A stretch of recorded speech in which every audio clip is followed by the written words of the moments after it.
nos últimos dias eu li muito pouco livro de fantasia, né? Na verdade, pensando bem, esse ano todo eu tenho lido pouco fantasia, né?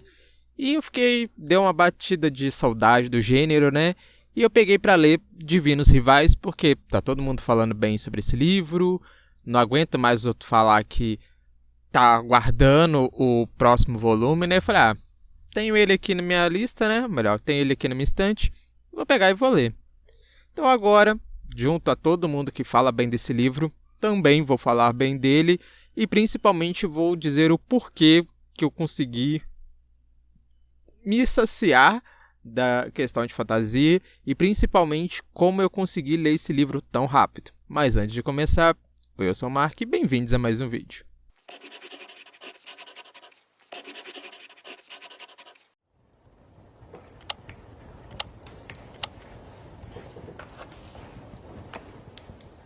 Divinos Rivais, da autora Rebecca Ross, acho que é assim mesmo, né? Foi publicado aqui no Brasil ano passado pela editora Alt. Esse livro, né, como vocês já devem ter visto em vídeo, né? Em vídeo, ótimo. Mas eu mostrando aqui, eu consegui comprar a edição com essa pintura trilateral lindíssima. Ele tem, deixa eu colocar aqui, colar, né, que agora eu esqueci, 464 páginas. E assim, todo mundo falava que ele era uma romantasia, né, uma mistura de romance com fantasia. E eu fiquei assim, mais um livro de fantasia com romance. Só que eu não me atentei a um ponto, que é o que eu acho que é o diferencial desse livro, que foi um gás para mim voltar a ler fantasia. Pelo menos me deu uma saciedade. Não sei se eu vou voltar a ler tantos livros de fantasia assim, mas pelo menos me saciou bem. É que geralmente, melhor, recapitulando, pensando, né, nos últimos livros de fantasia que eu li, tem sim a questão de romance e tal, mas o romance fica em segundo plano. A fantasia fica em primeiro plano e a ação fica ali junto com a fantasia, né? Já nesse livro, não. Já nesse livro, ele tem elementos de fantasia, sim, mas o romance tá ali junto com a fantasia.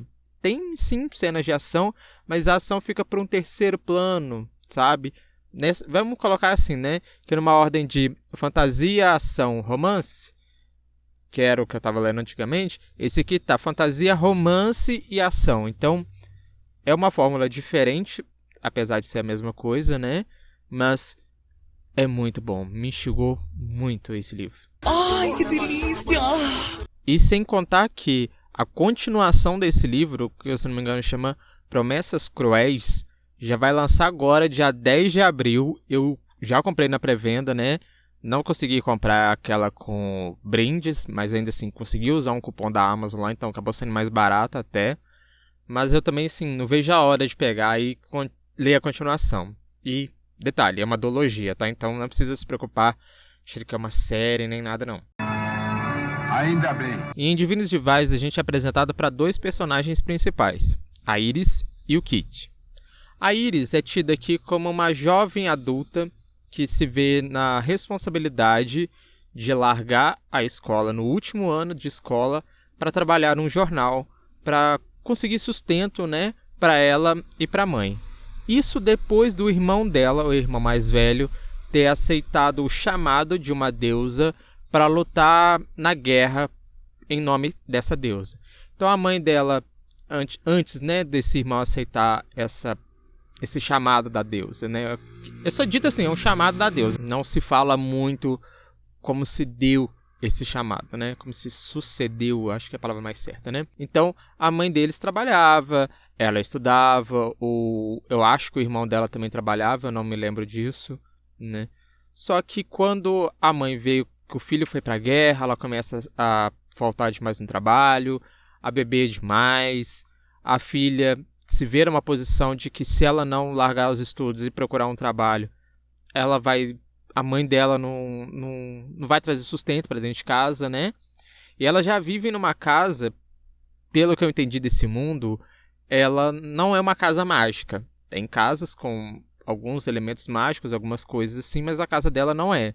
Então, seria como se fosse uma parte mais pobre da cidade.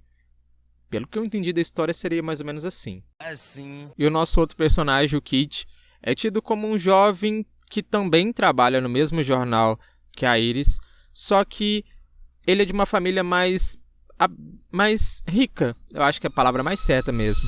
E que o freio do ônibus tá bom. Mas ele chega sempre no trabalho, né? Todo engomadinho, com a roupa bonitinha, de banho tomado e tal.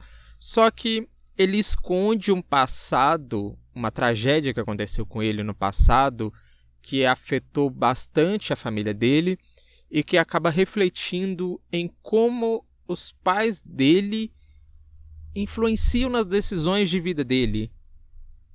Eu sinto que se eu falar mais um pouquinho eu vou dar spoiler. Então, tenham em mente que assim, a gente tem um personagem pobre que precisa dar o sangue para conseguir o sustento, e o outro que não precisa, mas por influência da família, por uma coisa que aconteceu no passado dele, ele se vê na obrigação de aceitar tudo que os pais falam, sabe? Então, assim, não é que ele é o privilegiado que não tem merda na vida dele, não. E tem, e é pesado. E chora! E eu quero ver você chorar, viado! Eu quero ver você chorar! Então o livro vai trazendo depois mais informações sobre os personagens, né? Sobre a vida deles e tal. E principalmente na questão da disputa entre eles, né? Porque eles, tanto a Iris quanto o Kit, eles disputam uma vaga de colunista num jornal da cidade, né? Existe 2 jornais, mas esse é o Gazeta alguma coisa. Só que quando eu li assim, eu só li a Gazeta, tá? Porque é uma outra palavra um tanto quanto esquisita, então eu fiquei só com Gazeta mesmo. E traz também mais desenvolvimento, mais a parte histórica, né? Sobre os deuses, principalmente sobre essa guerra. Porque até então, uma deusa tá ligada à música, até então, acho que a harpa, ela tocava harpa, mas aqui no livro é tido como qualquer tipo de música, é abolido por estar ligado a essa deusa, e um outro deus que já é o deus do submundo. Então traz aí a questão desses 2 deuses, da guerra que acontece entre eles, das intrigas que aconteceram com eles há muito tempo atrás, e de por que essa guerra está estourando por agora. Fim dos tempos mesmo, viu? Fim do mundo, bem que o povo da igreja fala. Então, além desse elemento de romantasia, esse livro é um Enemies to Love, né? Então, ele começa a trazer uma questão muito importante para a nossa história e que faz jus aos... Cadê? Aqui, ó. Essas figuras, né, de cartas aqui, porque os 2 personagens começam a se corresponder, né, conversar um com o outro através de cartas. Só que aí você pensa, mas se eles são inimigos, como é que eles estão conversando por cartas? Aí é que tá. Porque no começo da nossa história, no começo do livro aqui, ele é narrado só pelo ponto de vista da Iris. Então, ela escreve cartas, né, numa máquina lá, só que ela não sabe para quem que ela acha, na verdade, que essas cartas estão indo para o irmão dela. Só que não. Na verdade, por algum motivo, né, deixei aberto, só lendo para descobrir, essas cartas estão chegando para o Kit. E quando o livro passa pelo ponto de vista do Kit, a gente descobre que, sim, ele está recebendo essas cartas da Iris, sim, ele sabe que é ela que está escrevendo, só que ele não sabe como falar para ela que é com ele que ela está se correspondendo. Então, fica aquela coisa tipo assim, e aí, como é que vai? Né? E ela conversando com ele, se abrindo para ele também contando segredos para ela. Então ficava assim, gente, quando ela descobrir isso vai dar uma merda. Vai dar uma merda tão grande. Eu já falei pra você não falar comigo. Eu disse pra você calar a sua boca e não falar comigo antes que eu enfiar porrada em você. Cala a sua boca! E assim, esse livro pra mim foi muito bom, porque ele é dividido em 3 partes. E a autora soube colocar direitinho, no último capítulo de cada parte, inclusive a do final, uma informação, sabe, bombástica, alguma coisa assim, estrondorosa, que me fez assim, falei, não, eu não posso terminar de ler aqui, eu preciso saber essa continuação, sabe, eu preciso saber o que vai se dar, né, o que vai se suceder depois desse acontecimento aqui. Então, quando eu vi, eu já estava devorando o livro, eu não conseguia parar de ler. Teve momentos assim que eu me via, né, algumas questões de vida, né, vamos ser bem diretos aqui, e que eu precisava parar de ler, eu não conseguia pensar em outra coisa, em outro livro ou qualquer outra história, a não ser esse livro. Falei, não, gente, eu preciso terminar de ler esse livro aqui. Apesar do que, eu já tenho bastante tempo que eu não tenho isso de ler mais de um livro por vez. Mas, com esse daqui eu ainda estava lendo um outro livro, mas eu falei, não, vou ter que parar ele totalmente e só focar nesse aqui, porque eu não consigo pensar em outros nomes de personagem, em outra trama, a não ser esse daqui. É viciante. Passada. Foi. Gente, não sabia disso não. Foi. Só para vocês terem noção de como esse livro é viciante, eu vou dar um mini... Não vou dizer que é um mini spoiler, na verdade, não, porque isso seria bem previsível para nossa história, tá? Mas em um determinado momento, a Iris... vou falar aqui de um modo que não vai ser tanto spoiler. A Iris se vê de um modo que assim, gente, eu tenho que contratar o meu irmão, eu tenho que conversar com o meu irmão. Essas cartas que eu tô mandando para ele não tá indo para ele, é outra pessoa que tá me respondendo, que eu tô interagindo aqui, tá? Mas eu preciso achar meu irmão. Então, quando ela decide o que ela faz, quando ela decide o que leva ela a buscar o irmão, a largar tudo para trás e ir atrás do irmão, buscar o irmão, acontece várias coisas, vários motivos que levam ela a isso, que eu fiquei de queixo caído. Sabe quando você lê uma coisa e fica assim, não, mas eu queria que não fosse, eu espero que não seja. Aí quando você vê, é justamente o que você não queria, aí te quebra em 1000 pedacinhos, te deixa o coração assim, nossa, precisando de um aperto para juntar todas as partes. É bem isso. E é bem da primeira parte para a segunda, então isso só imagina o como esse livro já não termina. Eu te digo, já deixa aqui, era para falar no final do vídeo, mas já digo aqui. Me quebrou mais ainda o coração, viu? Quebrou. Desumano. O que tá acontecendo comigo? Então, como eu disse, essa questão das cartas, vou só dar uma breve explicação para ficar bem entendido como funciona isso.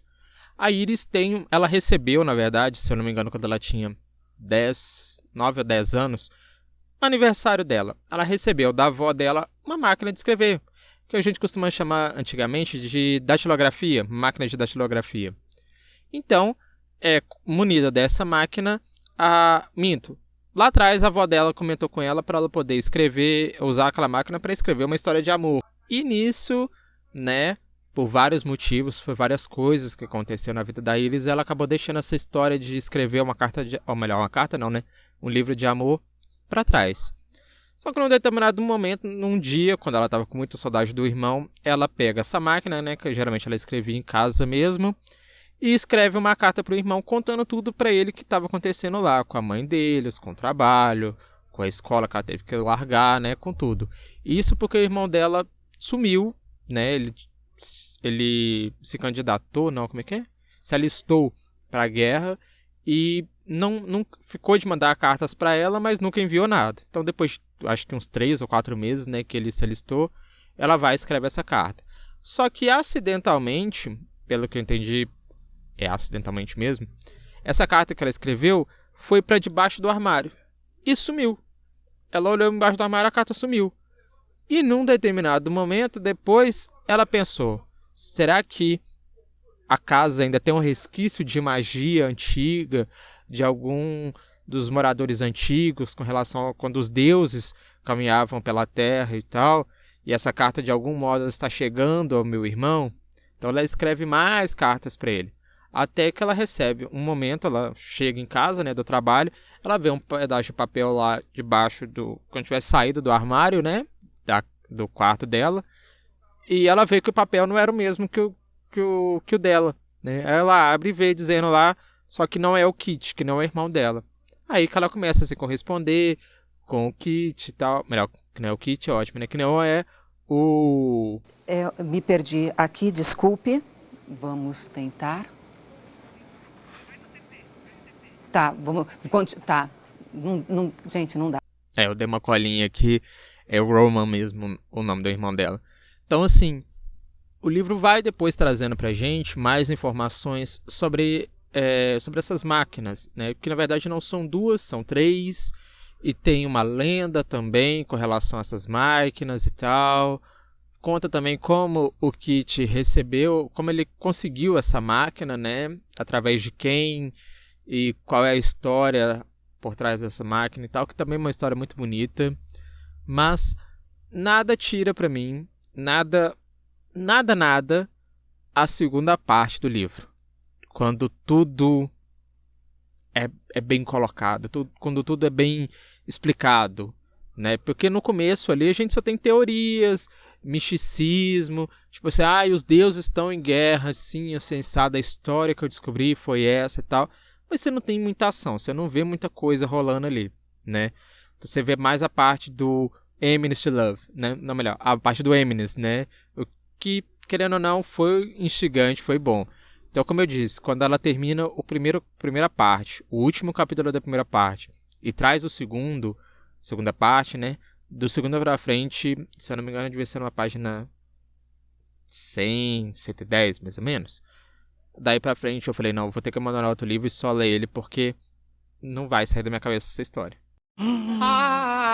Tadinha. Tadinha, que barra. Que tadinha, fia.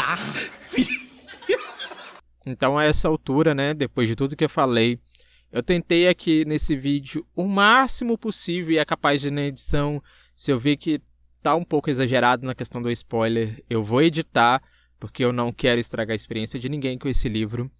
Eu vou repetir, é um livro de romantasia, onde o romance prevalece na questão da ação, mas em nada perde para cenas de ação, muito pelo contrário, a reviravolta que dá nessas cenas de ação, a questão do romance também entrelaçado nessas cenas de ação, gente, assim, pra mim foi perfeito, sabe? Sim, Divinos Rivais é mais um livro da coletânea de livros 5 estrelas favoritado, né? Então, nota 5 estrelas favoritado.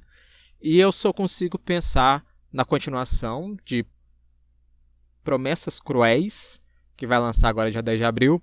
E como eu disse, é uma duologia, mas se a autora quiser colocar ali, nem que seja um spin-off, né? Anos depois, um livro só com anos depois ali da história e tal, eu não vou mentir, não. Eu leria tranquilamente. Já ganhou, já ganhou, E se você é fã de romance ou de romantasia e tá com dúvida se esse livro é só mais um livro mais hypado no TikTok e tal, e tá com dúvida se vale a pena ou não, escuta o tio Mark aqui. Escuta o tio Mark que prefere fantasia, mas também prefere suspense, um terror sobrenatural e tal, que leu esse livro, que amou esse livro e que super recomenda esse livro, porque eu tenho certeza que você vai se apaixonar tanto pela Iris quanto pelo Kit, mas principalmente, eu sou obrigado a falar essa frase, pela história de amor dos dois.